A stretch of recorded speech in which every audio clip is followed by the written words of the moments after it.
Hey everybody, welcome back to part 4 of the History of FEBCO. I know it's been a real long road to get here, and thanks for hanging in there with us, but we finally made it. Part 4 will show us everything we have all worked on coming together now and perform an operation for all to see. Where we had left off on part 3, you can see the completed modification to the sprinkler test stand to accommodate the remote control valves. It's not pretty, but it should do the job. I will need to add more zones in operation on the controller to accommodate the valves. Well, let's check this manifold out. And believe it or not, everything should operate off of that little 3/4 inch garden hose connection. And we do have a full flow 3/4 inch garden hose to supply the water to it. So we'll see. I have some of the outlets already on. I will go to the zones out there. So we were able to get all 3 of the 2-inch 585 remote control valves, the 2.5-inch FEBCO 25s, and the one Moody 8,000 1.25-inch valve. So we'll see how it all works together. Hopefully it all should go according to plan. We'll find out soon enough. Anyways, while I finished setting up the valves to the controller, I thought we'd check in with Bill with Antique Sprinklers and see more of the great history that he has waiting for us. So let's go to Bill. Thanks, Dave. It's a real pleasure to be a part of this fascinating bit of history that you're recreating out there in sunny California. So I think maybe it would be best if we started this 4th episode with a quick recap of the history of FEBCO up to this point. And so we know that Frederick Reineke Sr.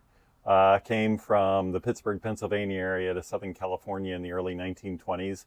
And in 1924, he formed an agreement to be the distributor for the Western states for John A. Brooks Company of Detroit. And Brooks had some interesting products like an automatic valve that looks kind of like a bazooka and a flip-top spray head. And Fred was very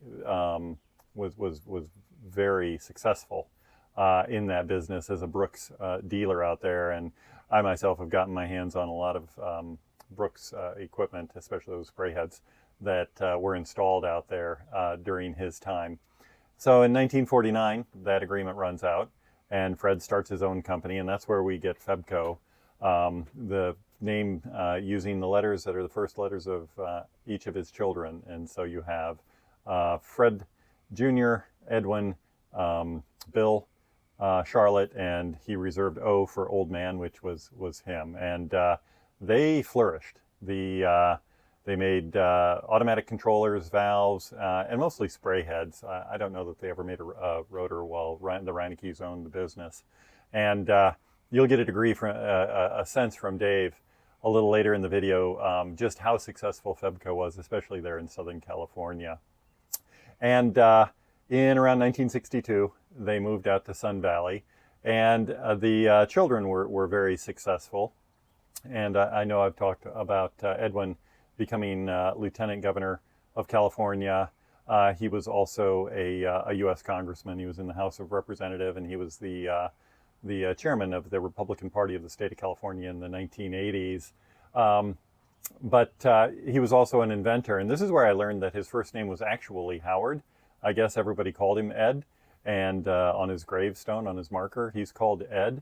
But his given first name was Howard, and that caused some confusion when I found a patent for a FEBCO bubbler that he actually invented. And this is a little foreshadowing for something coming up in the video as well.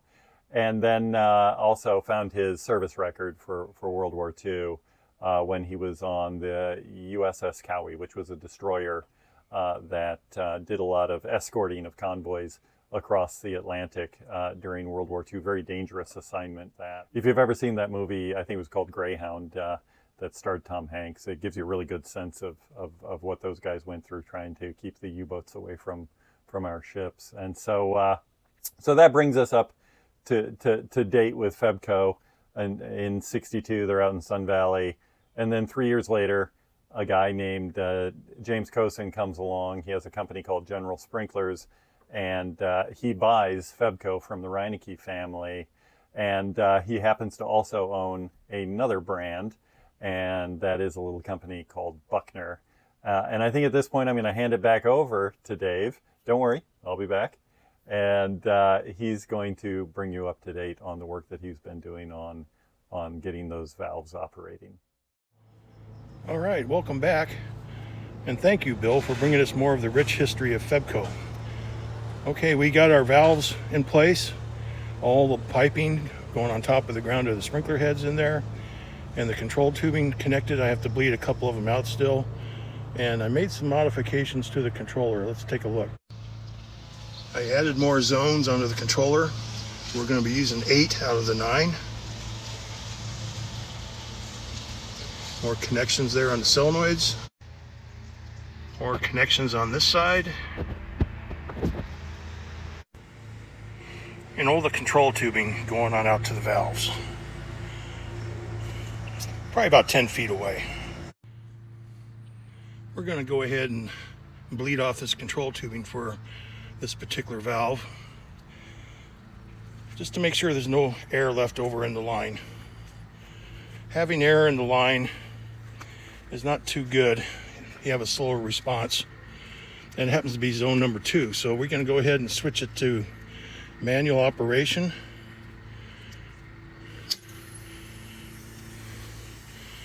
And we're bleeding water out. Here it is right there.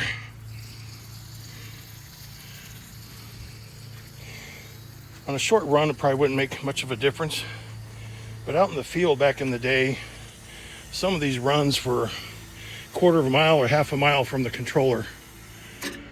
And we had a lot of air in the line. It might take 5 or 10 minutes before a valve would open up.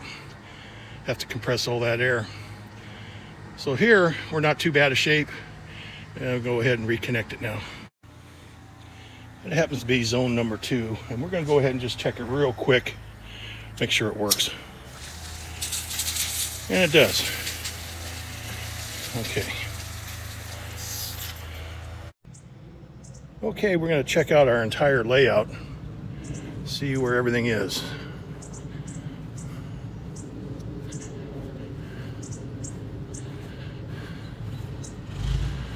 We're looking at on the sides here, zone number 2. And way out here in the back is zone number 1.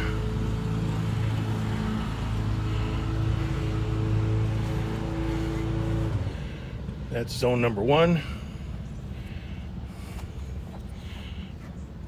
The line here and over there is zone number 2.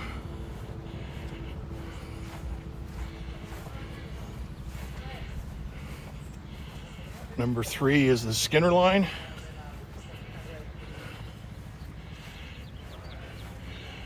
Those first 3 zones go all the way back to the control valves. Some of them actually got jumper hoses that go to the valve to the point of operation. Number 2 happens to be solid piped all the way on out. Number 4 happens to be a bubbler head at 2 points. That's the first one, and that is the second one. They're actually being run off a little 1/4-inch tubing from the controller, and the reason why is actually enough water flowing through the controller to operate them. Here's zone number 5. It's hard to see it, but there's 2 heads. These are actually Buckner 1294s, spaced about 20 feet apart. Number 6 are full head Buckners, number 1294. That is zone number 6. Number 7 is going to be more of the Buckner 1294 half circles. Still have to flush the line out and put the heads on. And this one happens to be zone number 9. And this is running off of control water as well. And these are a couple of Thompson number 215 foggers. They look kind of cool, so we'll check those out as well. As luck would have it, Murphy come lurking around this morning, right when I started filming all this. And he came along and messed up one of my solenoid valves on the controller. I think some more debris got in there and lodged it up, so it got hung up. So I had to lose station number 8.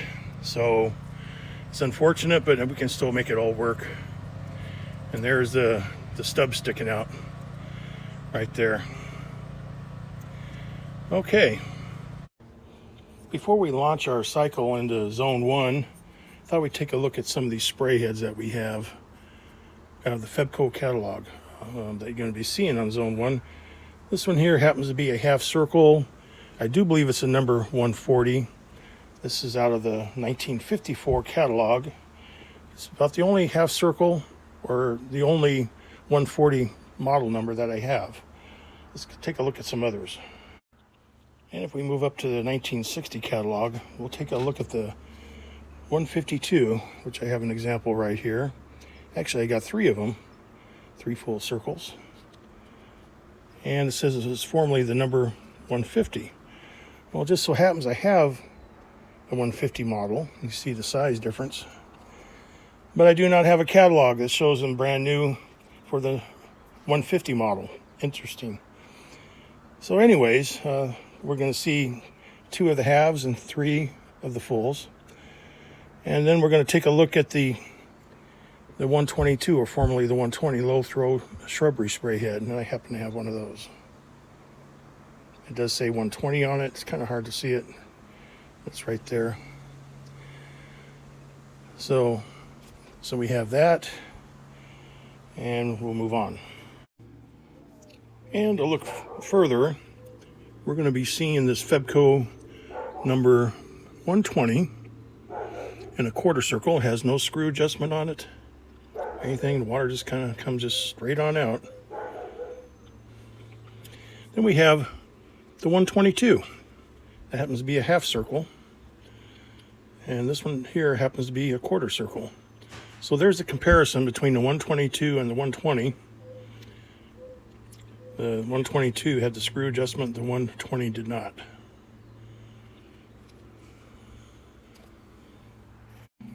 Then finally, for zone 1, we're going to have this number 114 spray head.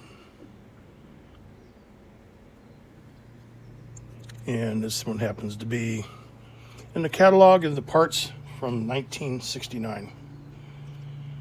Okay. And for the fun of it, I thought it'd be fun to employ this FEBCO number 715 3/4 inch vacuum breaker. All right, so let's get started and launch the system here into a cycle and see how everything looks. Okay, we're going to go ahead and launch an automatic cycle. Let's see what happens. So I'm going to help it out a little bit on the controller. Going to push it up and get it to fire off a cycle. This controller motor, by the way, or the timer I should say, has been working perfectly ever since the other episodes. There it goes. We should be on. The red light's on. That means the cycle is going to start. And then the knob is set at half, which is 5 minutes per zone. Okay, let's go down and wait for number 1. Zone 1 is going to be that FEBCO number 25, the 1.5 inch with a hose connected to it. Right there. And that's going to go all the way down to the other end of the yard.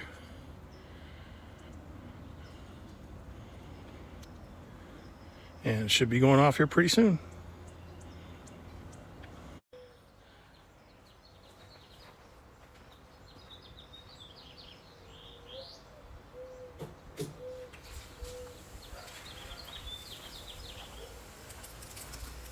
Hey, there it goes.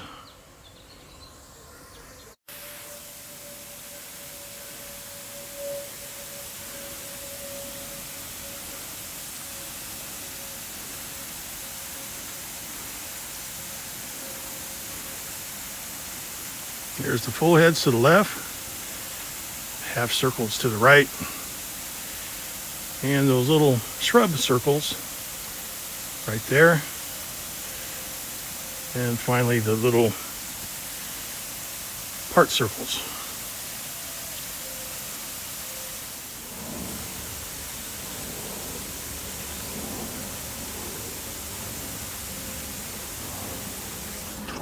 Ooh, went off automatically. And number 2 should be coming on here real quick.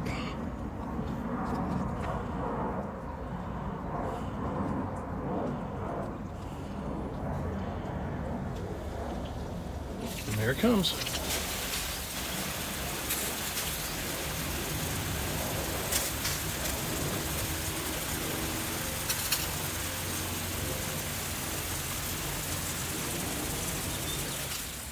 Here's a look from the other end.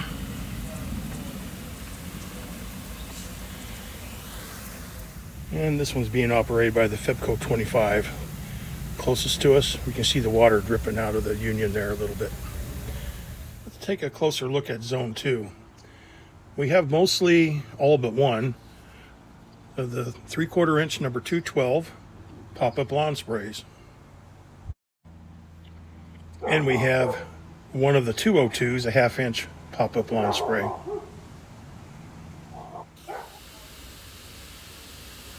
These FEBCO 3/4 inch. The book calls for them to actually be spaced about 14-15 feet. These are spaced about every 10. Hey, right, we're watching this. I want to talk about a little bit of the history of working on these things. In my career of working out in the field in the public sector, my jurisdiction or my area that I had to maintain had a total of 28 FEBCO controllers and approximately 250 remote control valves. And that was just one small quadrant of the whole area or the city that I worked in. Obviously there were a lot more, but this is just the area that I was working in. So there's quite a bit out there. And these first 4 zones that you're seeing right now is all pure FEBCO sprinkler heads. And we'll get into the other heads shortly. So while the time is running out on this, the next one will be the Skinner line over here.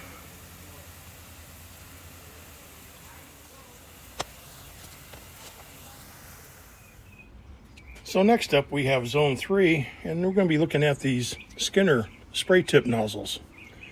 Yeah, FEBCO did make them, even though the name is Skinner, but FEBCO did make some, and we're going to take a look at some of those on our setup for zone 3. So let's check it out.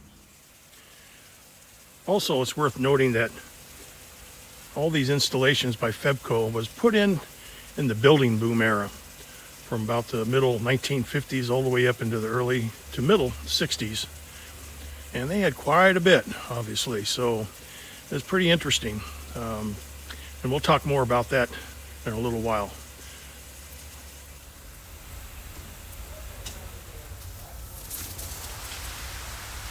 Hey, there it goes. All right. You probably remember seeing the Skinner line on another segment of old school sprinklers. I actually added another 10 feet onto this. The various degrees of nozzles. Still have the hand turn union there, made by Moody, and it's being operated by that 1.25 inch Moody number 8000 valve right there in the middle.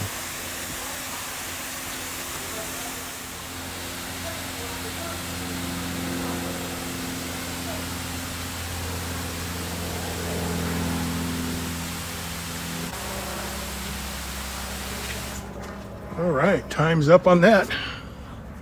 Let's move on to zone number 4 on the bubblers. There we go, number 4. Happens to be a 1/4 circle screen bubbler. Actually works off a little 1/4 inch line right off the controller. And there's the other one underneath the avocado tree. So I got 2 of these bubblers running right off the control water.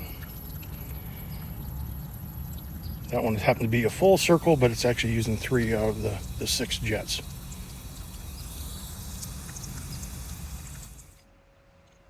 Let's take a quick look at the number 130 shrubbery flooding type bubbler.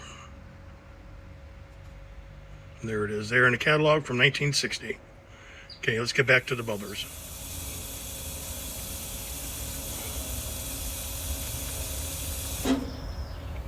Off it goes. Before we get going on Station 5, I thought this would be a good stopping point to talk a little bit more of the history of FEBCO.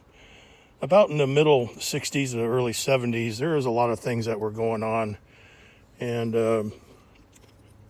behind the scenes, the companies were being bought, sold, merged, whatever.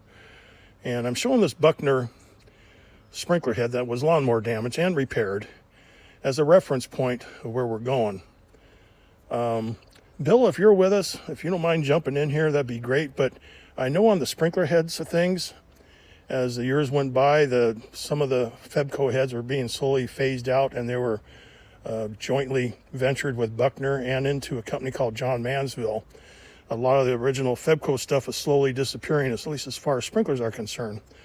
So, Bill, if you don't mind jumping in here, like I say, and let us know what was going on with the companies behind the scenes.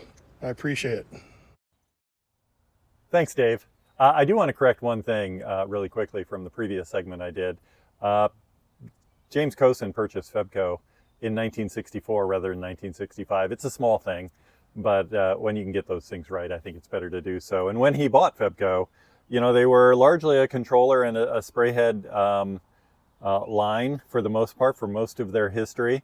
And if you look here, I have an example of one of their very small controllers, and you can see it has that same plate over the top as the one that Dave's working on here. That Controlled Rain by FEBCO was a tagline of theirs for the 15 years that they had the company before they sold it. And to me, what's kind of interesting about this particular example is this is a Sangamo clock. And if you'll remember, I think it was in our first episode where Dave was showing the controller that he was fixing. The clockworks themselves came from a company called Sangamo, which was located in Springfield, Illinois. And here is a Sangamo clock right here, doing the whole bit pretty much. And it even says Sangamo right on the lid there. And then this is just one of their bronze spray heads that they would have sold back in the day. This is the flush mount version. And so that's what Cosin inherited. And they started building out the FEBCO line. By the way, FEBCO always made backflow prevention devices going back to its earliest days. But you'll see as you get deeper into the 1960s, a lot of overlap in products. And so, you know, one example here that I have, Buckner made a plastic case, brass internal, pop-up impact sprinkler. You could get it as dedicated full circle or as a full or part circle adjustable. And the exact same thing was in the FEBCO line. And you'll see where it lists the parts, the bottom of the Buckner page for the 6155 and the 6150. I think those were the Buckner model numbers. At the bottom of that, it says Buckner, a General Sprinklers Company. And then for the FEBCO breakdown, I think it was 240 and 241 were their model numbers. It says FEBCO and shows Sun Valley as their address. And that's not my favorite example. My favorite example would be the FEBCO Thunderjet, which is a great name. It was the FEBCO version of the very famous Buckner rocker jet, and they made it in three sizes, an M70, an M71, and an M72. And those were half-inch, three-quarter-inch, and one-inch inlet sizes, the equivalent of the 503M, the 512M, and the 522M. And all they did was put FEBCO, Thunderjet, M71, Sun Valley on the lever, where all the Buckner information would have been, and it's another sprinkler in another product line. So the 70s come to an end, or the 60s rather, I'm sorry, the 60s come to an end, and James Cosin is going to be leaving the irrigation industry briefly. He makes a great deal to sell General Sprinklers to Johns Manville Company, which was a Fortune 500 company. Sometime in there, they passed $1 billion a year in sales. It might have been even before then. And they were a massive organization. And what they did with FEBCO is something I will save for the next time that I get to speak with you folks. Let's go back to Dave and see how things are progressing there in Southern California. Wow, that was interesting, Bill. Thank you so much for jumping in there. So Buckner seemed to continue on into the 70s and into the 80s more than FEBCO ever was. They're slowly just disappearing. But I'm showing this Buckner in particular because this one got nailed by a lawnmower a long time ago, and I was able to repair it. But I thought since it was a part, take a look at how it was made. It has the turbine down here that spins and rides on the cam. So I'll put this back together and we'll install it. And I still have one zone here I need to flush out, and that happens to be zone number, let's see here, number 7. So let's watch. So that's where that Buckner is going to go, right there. And the other head is over there.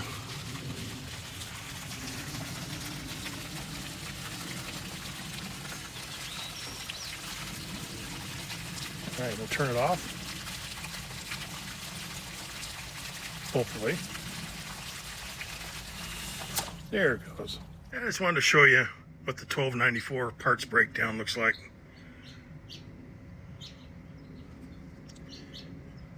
And this is from a John Mansville catalog.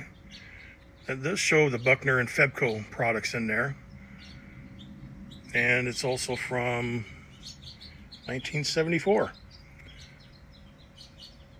So the reason why I'm jumping onto the Buckner is because it makes a statement of what was going on. Other companies were still kind of hanging on where FEBCO was more rapidly disappearing. So anyways, we'll go check out the 1294s. All right, let's continue on to Zone 5.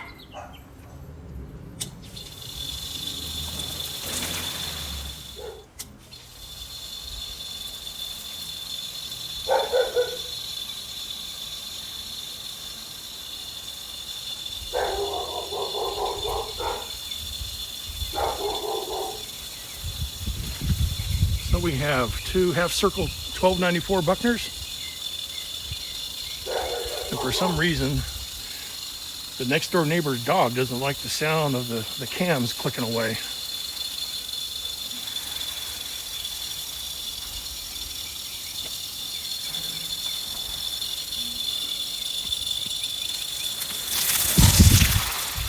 Ooh, yeah.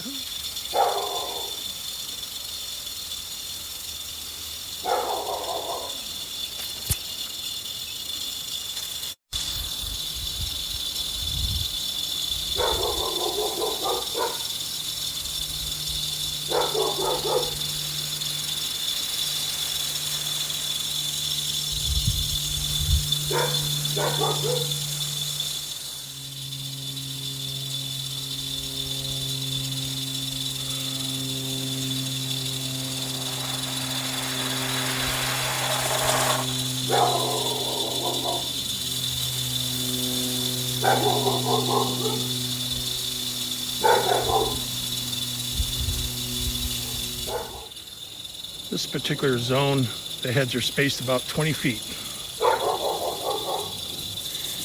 And I actually had to throttle the pressure down so that they could work better.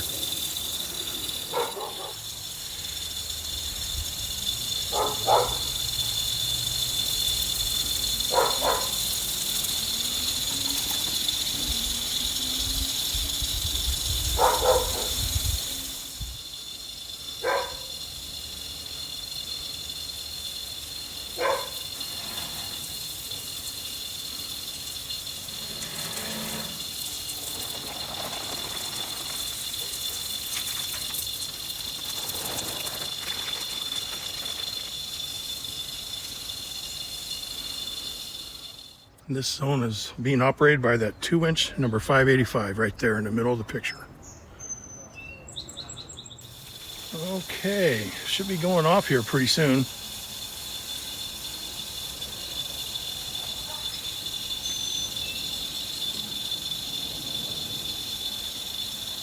Yeah, looks like it's going. Yeah, there it goes.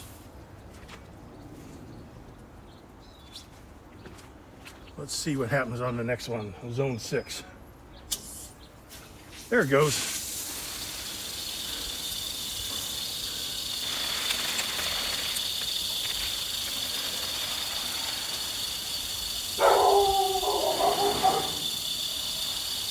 I got 4 of the Buckner 1294s, full circle, spaced about 10 feet apart. Pretty amazing, they work pretty good. And the residual pressure, let's see if I can get in here on it. Looks like I got about 30 pounds residual pressure. And it is being operated off that 2-inch 585 right there.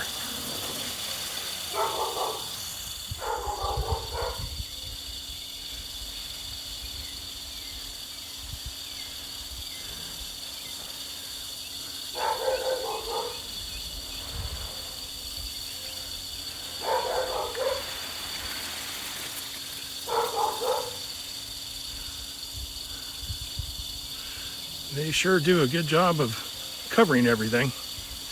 While they're running, I just want to talk about back in the late 60s, early 70s when FEBCO was kind of disappearing into different companies. The parts for the FEBCO controllers were rapidly disappearing. You know, all the repair parts for the solenoids,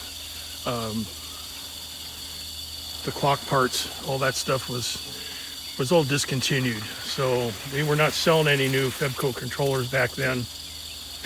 Obviously, just whatever parts they had was going. So the first thing was the parts disappearing. You can still get repair parts for the control valves on the FEBCO 25 valve parts. Those are basically O-rings and gaskets. Those are fairly easy to get, but that 585 was discontinued and no other parts were available for that. So things were kind of happening and things were slowly disappearing. And as time went on the FEBCO controllers, they were being upgraded or changed out. The upgrades were to actually on the coils that went on the solenoids. You could get those in a 24-volt coil made by a different company that was replacing them.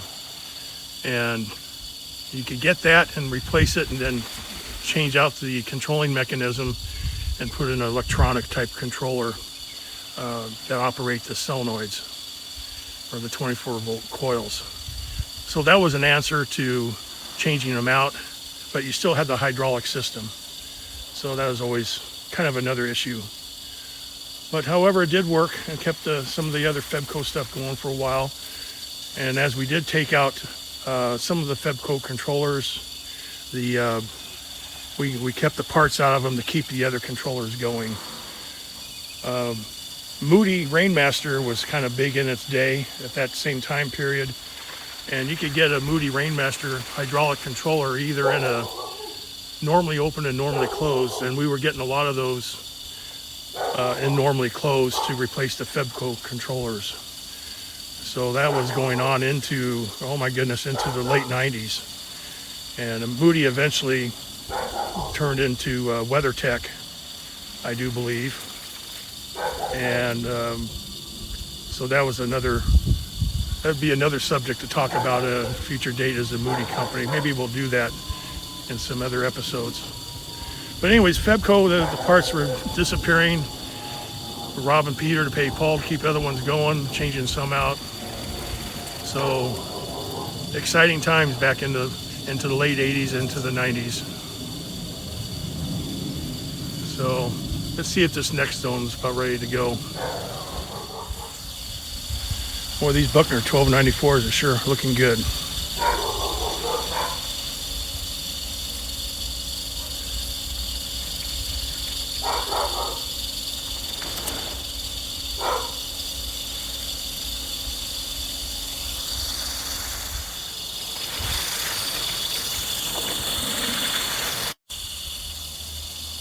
Okay, should be going off here pretty quickly.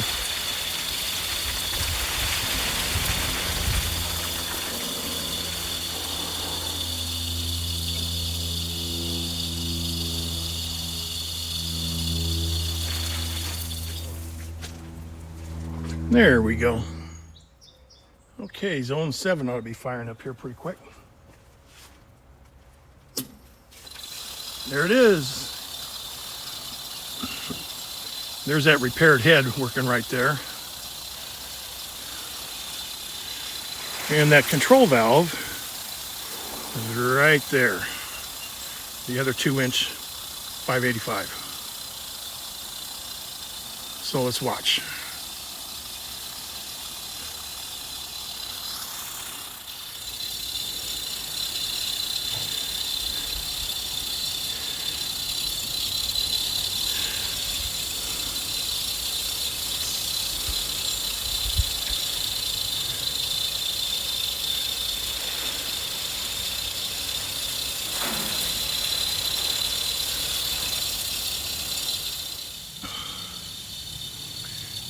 I don't think my yard has seen this much water in quite some time. Those heads sure put out a nice coverage. It happens to be zone 7. They are spaced about 20 feet apart as well.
Okay, I do believe the time's about done.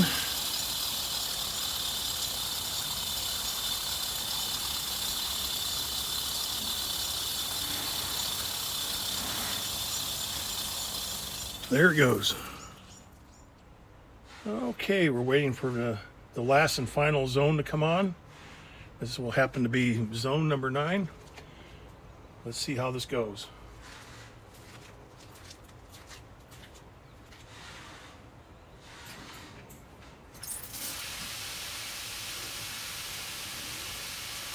There we go.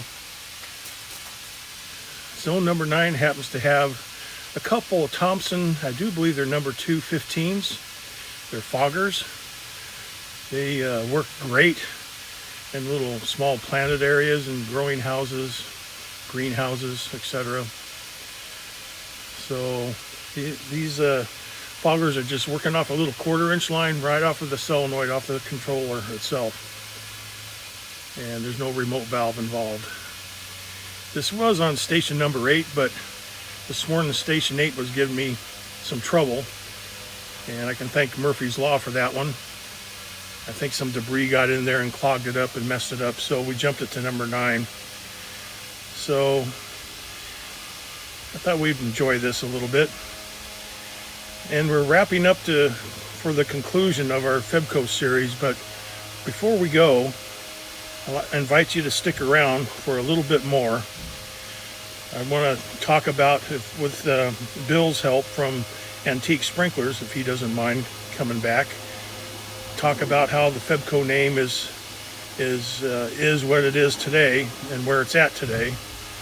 And also, I invite you to join me on a little field trip that we're going to go do and take a look at something. So stick around a little bit and we'll go from there.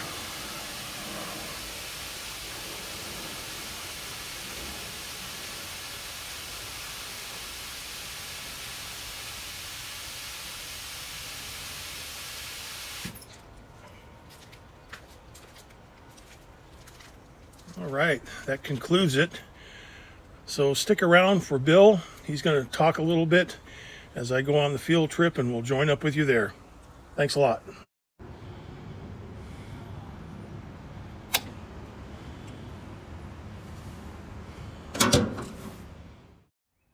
Thanks, Dave. So when I last left you, James Cosin had just sold General Sprinklers, which consisted of Buckner and FEBCO, to a massive conglomerate, Johns Manville. And JM, as they were known, took over both companies and made the decision to collapse the FEBCO line. I guess they did not see much advantage to having two fairly identical brands out there under their banner. And so they had FEBCO at that point concentrate exclusively on backflow prevention, and had Buckner focus on the irrigation equipment itself. And so I have a 1979 Johns Manville turf catalog, and the first several sections of it are for the Buckner irrigation equipment, and then in the last section it's FEBCO backflow preventers. And I believe that by then JM might have moved FEBCO to Fresno. If it didn't happen then, it happened with their next owner outside of the Buckner family. So I'm foreshadowing a little bit here, but in 1980, JM wanted to raise some cash. They felt like running a foundry and having an irrigation company didn't fit with the rest of their business well. There was asbestos litigation starting, and they decided to unload Buckner and FEBCO. And so originally back in '79, Hydro Rain sent a letter of intent to JM to purchase Buckner, and that deal fell through. But you talk about an alternative history. You know, what would have happened if Hydro Rain had ended up being able to honor that deal, bought Buckner? You know, who knows what kind of a company they would have grown into. They were much more into, you know, plastic stuff and really good residential and commercial controls. Might have taken the company in another direction, who knows. But we'll never know, because that fell apart, and in 1980, James Cosin bought his company back. And he kept things moving. FEBCO continued to make backflow preventers. They had an agreement with a Central California company, or Northern California company, called Charlie M. Bailey, that made very high-end valves and had since the 20s, to market the at least the pressure vacuum breakers from FEBCO. And then along about 1984, 85, Cosin decides it's time for him to get out of the irrigation business again, and sells Buckner and FEBCO to Lyle's Diversified. And at that point, FEBCO gets spun off. That Charles M. Bailey company takes over the whole brand.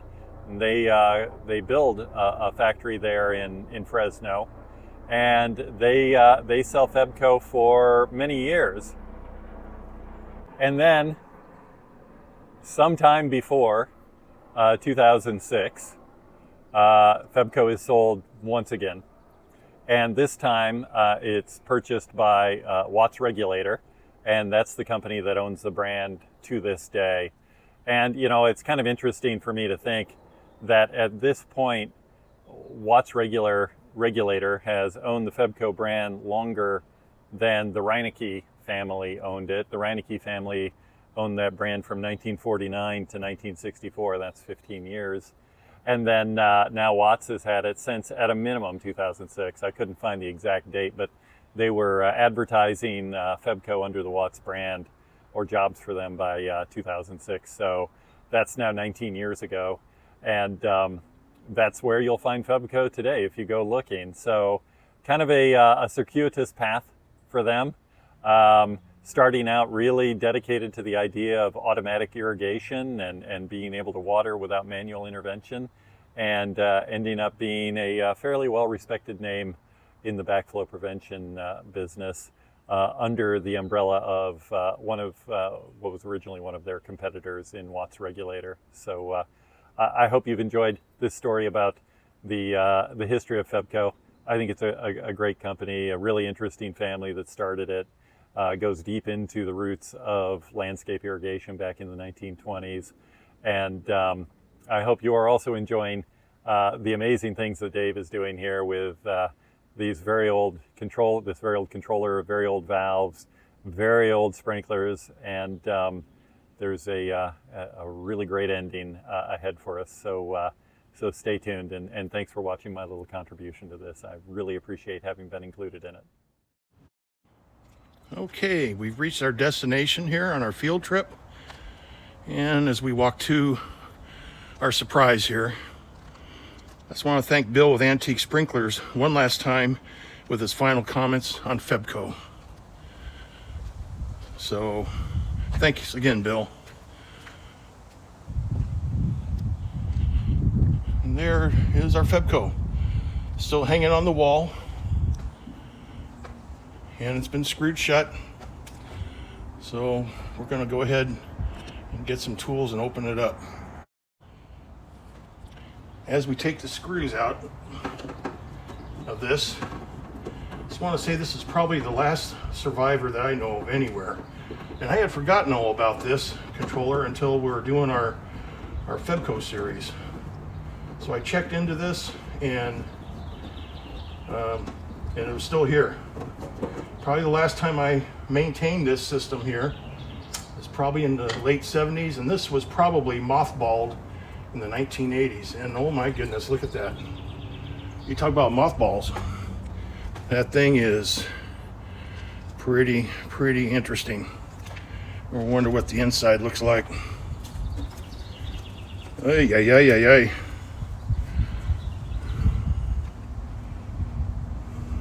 Let me go get a rag and we'll clean this up.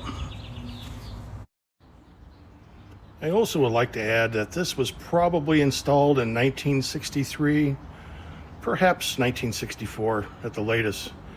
Okay, let's get back to our cleanup project. Okay, let's see if we can finish cleaning these up a little bit.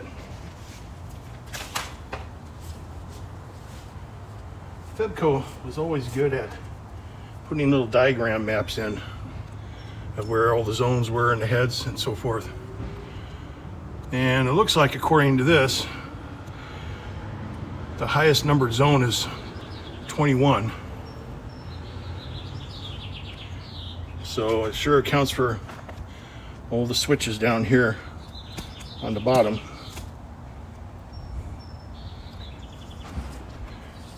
This is the first time I can ever remember that a FEBCO had that many zones.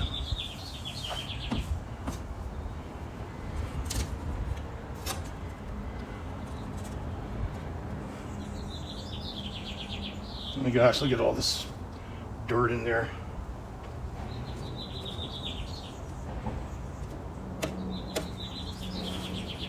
From what I can see, the electro pack, it's all been filled up, every lug for every zone. And this is all electric, 120 volt, 110 volt electric. And all the wires are down there. There's no transformer anywhere. So I wonder if we can find a remote control valve that's electric here.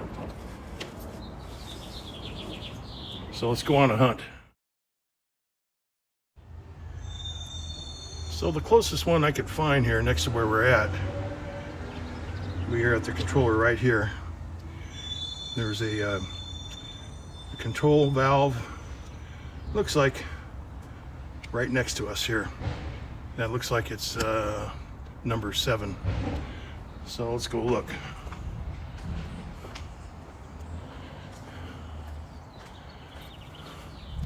Looks like it's right here.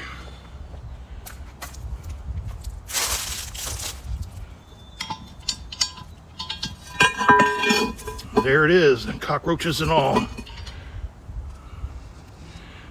So it definitely looks like 110 volt. Whoops, there it is. It looks like a 3/4 inch. Very cool.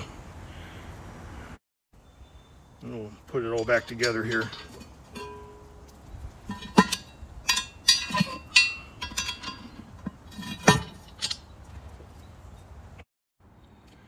By the way, that control valve, I was digging in my catalog.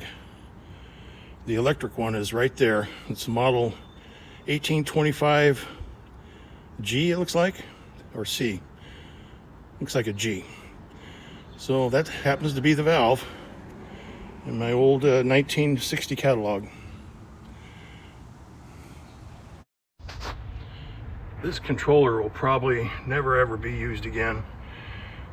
They try to reactivate the system or whatever they do, this will definitely go bye-bye. That one, by the way, the electro pack has a 7.5 minute running time per lug. Well, this concludes our series of the history of FEBCO. And again, I want to give a big thank you to Bill from Antique Sprinklers with the collaboration with me on this project. So we're going to start closing this up. And as I work on getting this all put back together, closed up, again, I want to thank you all viewers for watching, and we value your comments. And we'll see you next time.